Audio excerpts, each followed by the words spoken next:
Hello, are you guys ready for another story? This story is in honor of my friend Neil, who was supposed to pick a story for us to read together, but since you have not picked one, Neil, I picked one for you. In fact, I picked two, and they're next door neighbors. These stories are right next to each other, so we're going to read them. They're both short, but they're some of my favorites. And we're going to start with a story about a big, tall tower. And it is a paraphrase from Genesis 11 on the Tower of Babel, or Babel, depending on where you're from and how you pronounce it. That actually plays right into the story. It's called A Giant Staircase to Heaven. And this is the first picture. There's more. Remember the last story where we left off with Noah and his family being rescued in the big ark? Here's what happens next.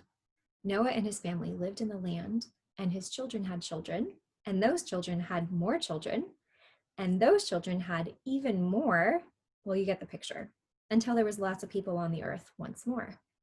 Now, back then, everyone spoke exactly the same language, so you didn't need to learn Swahili or Japanese or anything before you could say hello to anyone, and they knew what you meant. One day, everyone was talking, and they came up with a great idea. Let's build ourselves a beautiful city to live in. It can be our home, and we'll be safe forever and ever.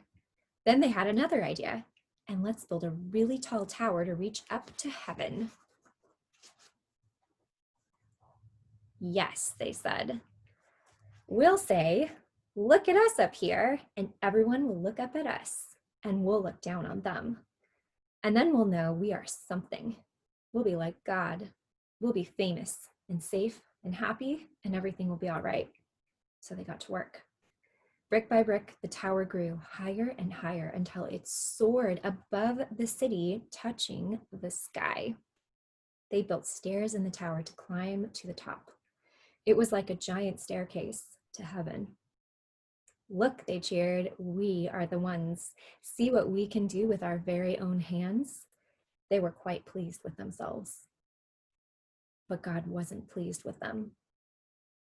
God could see what they were doing. They were trying to live without him, but God knew that wouldn't make them happy or safe or anything. If they kept on like this, they would only destroy themselves, and God loved them too much to let that happen. So he stopped their plans. Look at this tower. It's so big. It is on 2 pages. What's gonna happen next? One morning, they went to work as usual, but everything was different. Their words were all new and funny. You see, God had given each person a completely different language. Suddenly, no one understood what anyone else was saying. Someone would say, "How do you do?" And the other person thought they said, "How ugly are you?" It wasn't funny. You could be saying something nice like, "Such a lovely morning," and get a punch in the nose because they thought you said, "Hush up, you're boring." You couldn't even say pardon to check if you've heard right because no one understood that word either. It wasn't easy to work together after that, as you can only imagine. People were always quarreling and fighting and getting into dreadful muddles and becoming grumpier and grumpier until at last they were all too cross to keep on building and just had to stop. They are cross and grumpy and muddled. After that, people scattered all over the world, which is how we ended up with so many different languages to this day. You see, God knew however high they reached, however hard they tried, people could never get back to heaven by themselves. People didn't need a staircase. They needed a rescuer. Because the way back to heaven wasn't a staircase, it was a person. People could never reach up to heaven, so heaven would have to come down to them. And one day, it would.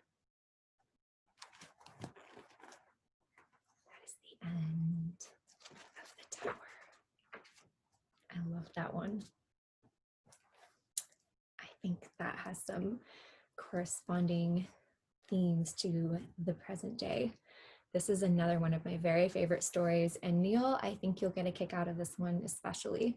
It's called The Son of Laughter. And this is God's special promise to Abraham from Genesis 12 through 21. And if you've taken the perspectives course, you will most certainly recognize Genesis 12. So wait for it, it's coming. Years passed and things didn't get any better. People were still just as cruel and mean to one another. They still got sick and died. God's world was still full of tears. It was never meant to be like this. But God was getting ready to do something about it. He was going to make all the wrong things right, and he was going to do it through a family. Abraham, God said, "How many stars are there?" God was about to tell his friend a wonderful secret. "Let me see," Abraham said, rolling up his sleeves. "Have you ever tried counting stars? Then you know how hard it is. 993, 994, 997. Uh-oh. Okay, wait. 1, 2. Of course, he kept losing count. "Too many," Abraham said. There's Abraham counting the stars. So many. Guess what? God laughed. "I will give you so many children and grandchildren and great-grandchildren, you won't be able to count them either." Abraham couldn't help giggling at such a wonderful idea, but he stopped himself. How could he have a family? Don't be silly. He didn't have any children, let alone grandchildren. He wiped away a tear. Anyway, it was far too late for him to start having babies at his age. He was 99 years old. What could God mean? "Abraham," God said, "believe me." And then God told Abraham his secret rescue plan. "Abraham, I will make your family very big," God promised, "until one day your family will come to number more than even all the stars in the sky." Abraham looked up at the dark night sky, thick with stars. "You will be my special family, my people. And through you, everyone on earth will be blessed."